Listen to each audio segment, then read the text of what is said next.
We are back here in the Vactor-Verse for a spooky episode. We already had one spooky episode with the Werewolf by Night in Color. Now we got another spooky episode.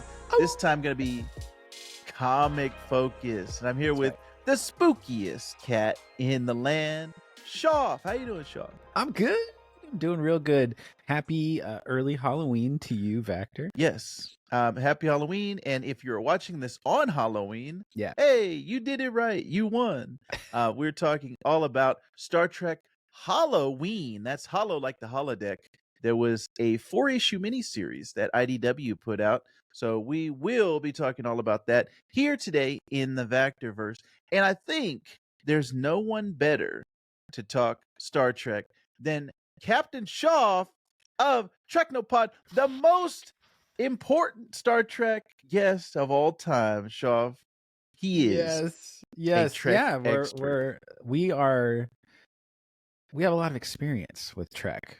Yeah. Having our Treknopod podcast where we boldly dadded like no dads have ever dadded before. Yes. And I mean we still watch Star Trek, but we just it's so hard as dads, as fathers, as hardworking people to find the time to have the Trek podcast right now. But I'm so glad I get to be a guest on in the Vactor-Verse because we can still cover Trek stuff. Oh yeah, as we are right now. Like I said, Shoff is a Trek expert. That's why I like to have him on for any type of Trek thing. I always default to your knowledge on Star Trek whenever I have a question. And I'm going to have some questions today when we talk HOLO-WEEN. Let's read the synopsis from IDW to get a little picture of the comic. After enduring an anxiety-ridden passage through a solar storm, Captain Picard and the crew of the USS Enterprise take to celebrating Halloween to reset the mood. But while the Earth holiday involves sweet treats and other festivities, they soon learn that fear is in season when crew members begin to go missing one by one. Yes. So that is the synopsis. So Shoff, it was actually you who wanted to do this episode and who brought this to my attention. What did you think overall about this miniseries, Star Trek HOLO-WEEN? HOLO-WEEN. I hate to say this, but I did not enjoy this. Ooh-wee. There were a few moments I enjoyed, but overall, I did not find this to be the most, entertaining read. Yes. I found it to be a little difficult to read, and I only say that because of it felt like the language of it was trying too hard. Like I understand they were trying to make it like there were aspects of it that were very Trek oriented, which that comes with a lot of technical jargon, which is fine. I understand that. But then there was the period element of stuff where it was sort of channeling like early 1900s style, getting into monster movie territory and like talking as if you were a mummy or talking as if you were Creature from the Black Lagoon or something, or if you were a Wolfman, or even Mr. Hyde for that matter. And to me, it kind of fell apart in that regard because it made it too focused on the flowery language and less about what was happening in the plot. And this is not a dig at like the writer of the story or anything like that or how it was conceived, but it just felt like it was a demonstration of look at my vocab, look at how fancy I can write.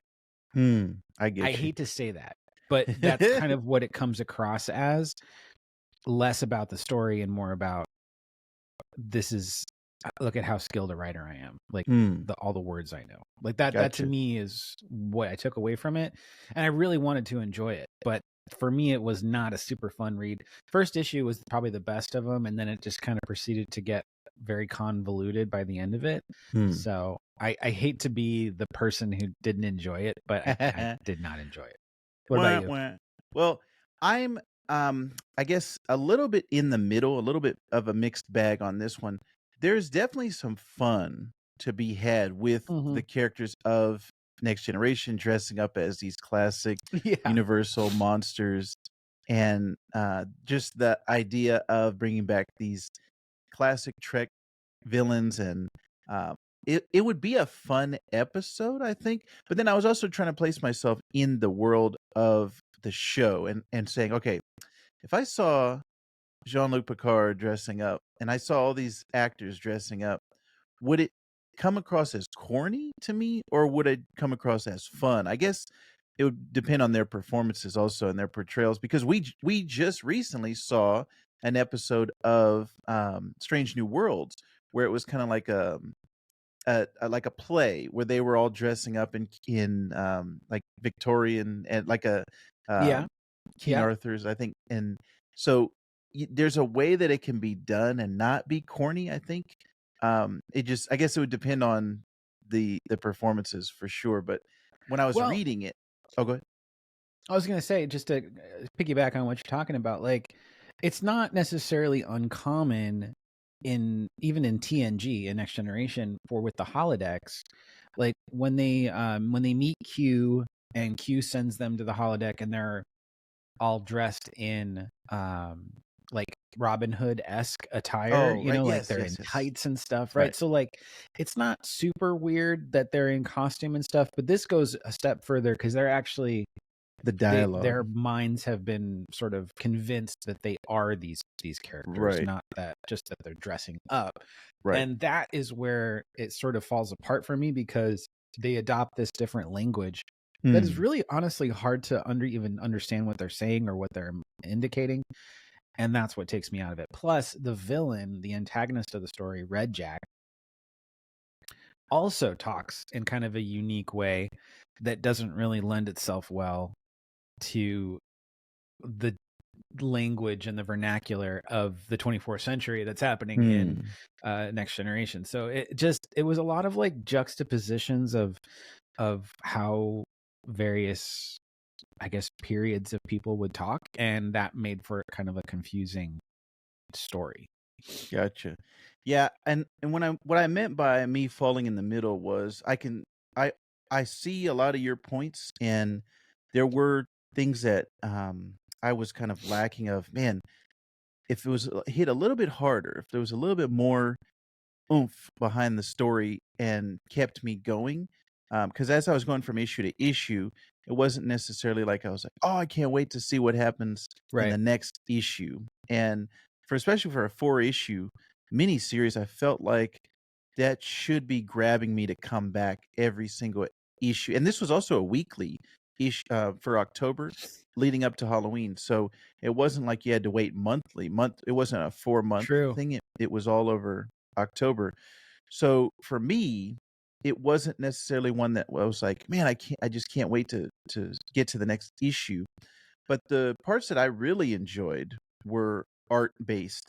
So the whole series was illustrated by Joe Eisma, and he did Morning Glories with Nick Spencer, which if anyone hasn't read Morning Glories, highly recommend. It's got a little bit of Lost in there. It's got a little bit of Stranger Things. There's a lot of different things elements to it. But Joe Eisma was the illustrator on that one, and a lot of the covers on those, and we're going to use some in our podcast art here today, done by the most talented graphic designer, Shoff.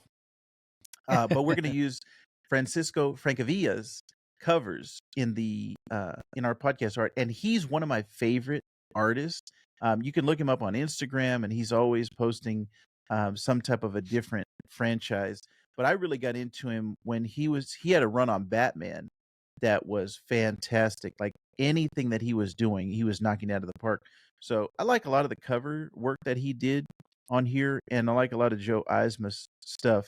But I think the story itself, like if you take away the art, I think I'm falling on the Shoff side of it wasn't my favorite, and that was a little disappointing because I was like, "Oh, Star Trek and Halloween, like this Yeah. has got these two things are gonna go great together."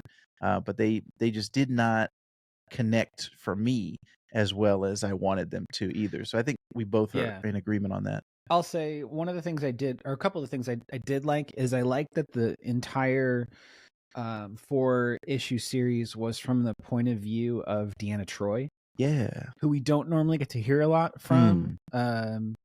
We get every now and again, but we don't normally get her logs. We don't normally get her narration. And so that was a nice touch, because for someone on the as part of the bridge crew that has such a connection to emotions and being a Betazoid empath, like, she's the perfect person to be the narrator for this story. So I agree.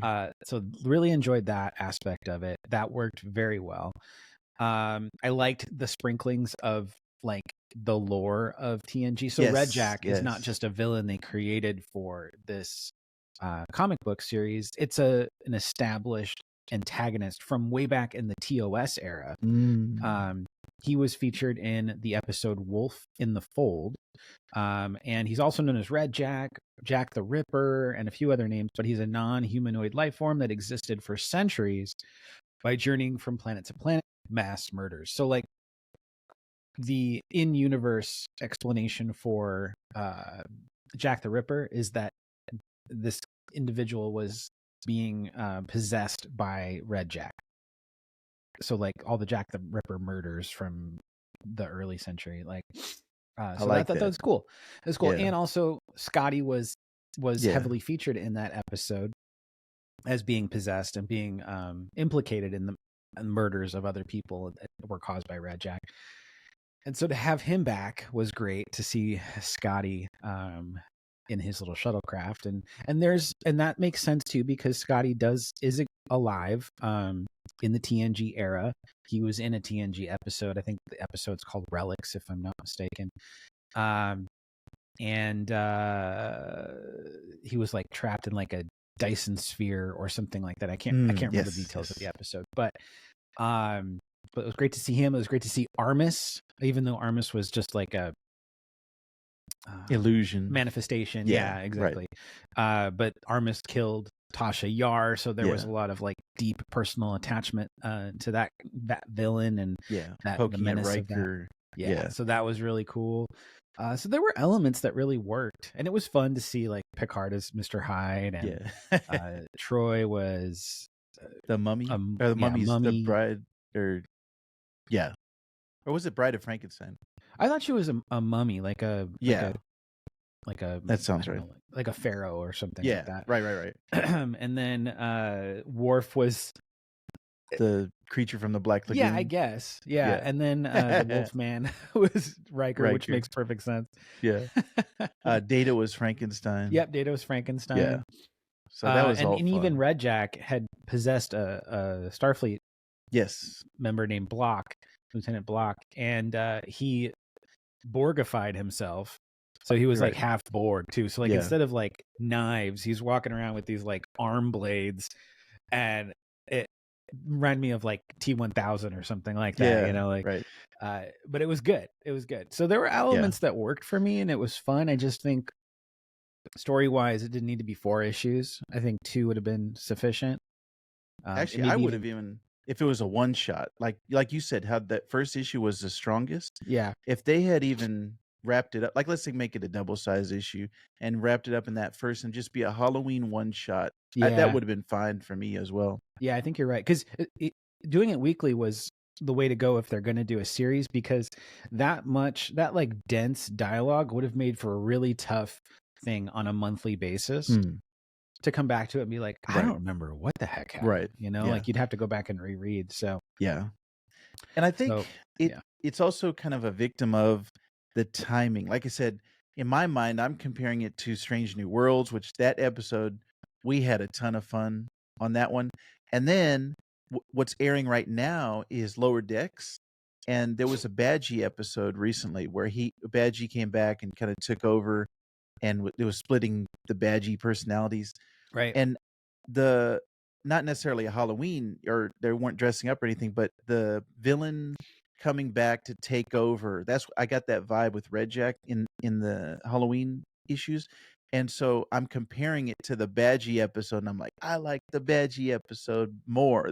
I had a lot more fun from them in Lower Decks, bringing back a villain and tying it into the story. But it was just a tighter, more cohesive story versus this one. It felt a little loose and kind of all over the place at certain points, because like you said, not only the dialogue, made it a little dense and hard to get into. But even just the story itself, it just felt like there was, like you said, it could have been condensed because it felt like there was, "Oh, here's a place to end it. Here's the opportunity to end it. But Right. wait a minute, there's 2 more issues. How is this gonna continue to go on?" Like, the part when they brought Deanna out of the trance and, like, that was like, "Oh, okay, I think we coulda ended it right here." So, it would have benefited, I think, from being a little bit shorter and a little bit tighter on the script and more cohesive. But like I said, there was fun to be had, and I really enjoyed the artwork, like the covers. Like I would put those covers on my wall. That's like Yeah, Frank Prince. Yeah. they were really nice. And honestly, overall, Star Trek comics right now are killing it. So Yes, yes. like it's not terrible that this Halloween special was, you know, not amazing Right, 'cause because it's the not the grand only thing. Yeah, exactly. In the grand scheme of it, by comparison to everything else that's out there, so much good Trek content in terms of comics out there. So a lot Yes. to enjoy. Yeah, so keep them coming, IDW. We will continue to talk about the Trek comics here in the Vectorverse, and I want to start covering some more IDW stuff as well because I've heard the Turtle stuff is fantastic that's coming out Yeah. right now, Turtles and is some really other good. things. So we will continue to talk here in the Vectorverse, and Shoff will continue to join us because he is a fantastic guest. Thank you for joining me Hey, again, Shoff. thank you. Thank you so Yeah, much. Yeah. You and know, I love boldly dadding with actor, and you should too. Yeah. Actually, before we get out of here, real quick, Oh I yeah. wanted to wish everyone happy Halloween, but also want to let everybody know that here in the Vectorverse, we have supers. The supers have arrived. We've got super chat, super thanks. All of these things you can find where you would hit the like button and the comments down below in the YouTube channel, and that helps support us here in the Vectorverse, and we can kind of redistribute those funds back into the podcast and we can make a better podcast here in the Vectorverse. So just want to let everybody know you could do that here on YouTube. And we appreciate any support that you have and also any feedback. If you like what you're hearing, if you like what you're seeing, or if you want us to cover something, whether it's a movie, TV show, comic book, we are open to all suggestions. So leave us a comment down below here on YouTube and we will address those things. But Shoff, you are the man, and I appreciate you once again, sir. Thank you. Thank you. Oh, by the way, for our listeners out there and viewers, Shoff is spelled S-H-O-F-F. There's no C. So see your way out of spelling it that way. Yeah. Shoff, just like Blippy, spell his name and he will appear. Yeah. S-H-O-F-F. So much to learn about. It'll make you want to shout, Shoffy! Excellent, my friends. Well, thank you very much for joining us, and we will see you next week here in, actually, later this week. Shoff and I are going to be talking Loki, so we will see you again later this week. Live long.